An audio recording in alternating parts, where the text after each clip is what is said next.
Friends, ఇప్పుడైందిన వార్త CM రేవంత్కు shock ఇచ్చిన Congress high command అంటూ వార్తలు అయితే వస్తున్నాయి. ఫ్రెండ్స్, మరి దాని గురించి వీడియో చేయడం అనేది జరుగుతుంది.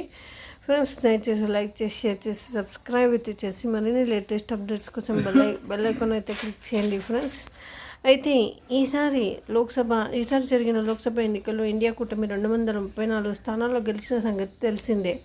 ఇందులో కాంగ్రెస్ పార్టీ 99 స్థానాల్లో విజయం సాధించింది. అయితే ఈసారి ఎన్నికల్లో కాంగ్రెస్ పలు రాష్ట్రాల్లో ప్రభావం చూపించలేకపోయింది.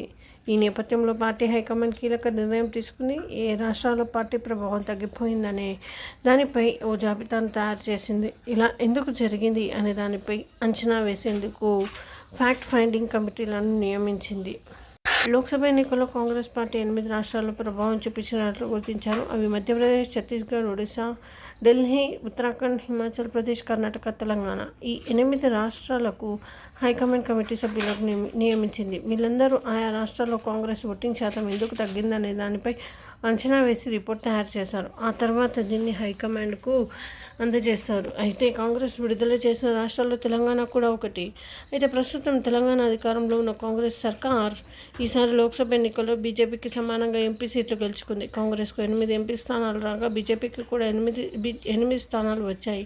మిగిలిన స్థానం ఎప్పట్లాగే ఎంఐఎంకు దక్కింది. 2019 లోక్సభ ఎన్నికల్లో కాంగ్రెస్ కేవలం 3 స్థానాల్లో మాత్రమే గెలిచింది. ఈసారి 10కి పైగా సీట్లు గెలుచుకుంటుందని రేవంత్ సర్కార్ భావించింది. కానీ 8 స్థానాల్లోనే గెలవడం మరోవైపు బీజేపీ ఓటింగ్ శాతం కూడా పెరిగి ఆ పార్టీ కూడా 8 స్థానాల్లో గెలవడంతో కాంగ్రెస్ పార్టీలో అసంతృప్తి నెలకొంది. ఈ నేపథ్యంలోనే సరిగ్గా ప్రభావం చూపించని రాష్ట్రాల జాబితాలో తెలంగాణ కూడా ఉందని పలువురు నిపుణులు చెబుతున్నారు. ఫ్రెండ్స్, ఈ విధంగా వార్తలు అయితే వస్తున్నాయి. ఫ్రెండ్స్.